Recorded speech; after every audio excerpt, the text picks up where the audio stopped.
All right, listen up, because I've got a story to tell you, and I'm only going to tell you once. On October 22nd, it was a Sunday, I drove back from TwitchCon to Kingman, Arizona to start my road trip back to Tulsa, Oklahoma. I was in my hotel and I was making myself dinner, and I got a knock on the door. I opened the door, and it was a man named Adam Parrott. He's an officer for the Mojave County Police Department, and he made some decisions that are probably going to shock you. He asked me, or more specifically, he told me that he was there to do a wellness check, and I said, don't worry about it, I don't have a plan, nothing's happening, I'm not doing anything tonight. He proceeded to grab me by the wrist, shove me up against a wall, and handcuff me. I started screaming because of why in the world is this man arresting me. His partner, Dylan Zorn, another officer for Mojave County Police Department, came over, and the two of them led me down the stairs. I had a seizure and passed out about halfway down the stairs. I fell over, and they drugged me the rest of the way down the stairs. We had to wait down at the bottom while I was still handcuffed, very uncomfortable. At this point, one of my arms had been dislocated and both of my wrists had been fractured. We were sitting there on the ground waiting for medical to get there. As a result, I ended up in the hospital for almost 3 weeks as to what they did to me. The story unfortunately gets worse. After going to the hospital that particular night, I learned about something that is here only in Mojave County and is very specific to this county, here in Arizona. I'm in Kingman, Arizona currently. They have something called a Title 36, and a Title 36 can be from anyone to anyone. Anyone can legally hold somebody that they deem a danger to themselves or others. So I would like to Title 36 Officer Adam Parrott and Officer Dylan Zorn, as well as this particular person. I'm not even going to say her name. While I was in the hospital screaming in pain because of the dislocated arm and the fractured wrists, she was standing there laughing at me, and she's the one who actually placed the Title 36 on me, which led to the 3-week stay in the hospital. She wasn't even a doctor, she was a registered nurse who was just on staff that night.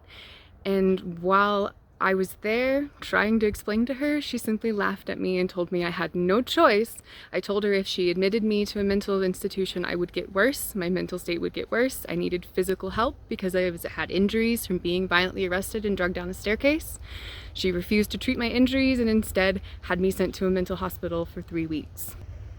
While in the mental hospital, they stopped all medication, psychiatric medication, and they refused to give me my psychiatric medication. They also gave me drugs that I was allergic to, and they kept trying to give me these drugs even after I was having horrific allergic reactions. They kept saying, oh, it's the food you're eating. And I'm like, really? Because the guy in the kitchen's actually pretty good about giving me like vegan stuff. Like he was just like, food allergens, we got it. I'll just make something new for you. So I really didn't have any issues with the food while I was there. It was mainly the medication.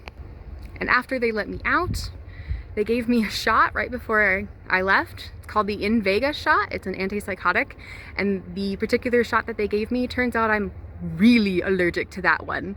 So as soon as they gave me the shot, I had a seizure and passed out on the sidewalk and was taken back to the hospital, but this time a real hospital, not a mental hospital. So I received some medical care, actually got a little bit better. The last few weeks have been a little rough because I've been trying to get back on my psychiatric meds so I'm not as crazy and I can sleep. And then I have to try and get this shot out of my system, the In Vega shot. And it's just, the first few days I was like constantly having seizures. I was not really like able to sleep at all. My whole arm was swollen up from the injection site. It's still bruised and swollen from where it is. And it's gonna be a couple weeks before they come back out. It's gonna be a couple weeks before the end of that shot. So if you wanna talk about a danger to themselves or others, how about being a police officer and making a decision like that? I wasn't gonna do anything that night. I was making my dinner. I was getting ready to go on a road trip I was looking forward to. And the best part, I was in a rental car. So while I was in the hospital, they took my rental car. And I'm stranded in Kingman, staying at a homeless shelter, because what else am I supposed to do? If you'd like to help me, I could really use a lawyer here in Arizona. This is definitely going to be one of the best lawsuits they have ever done. It is shut and closed.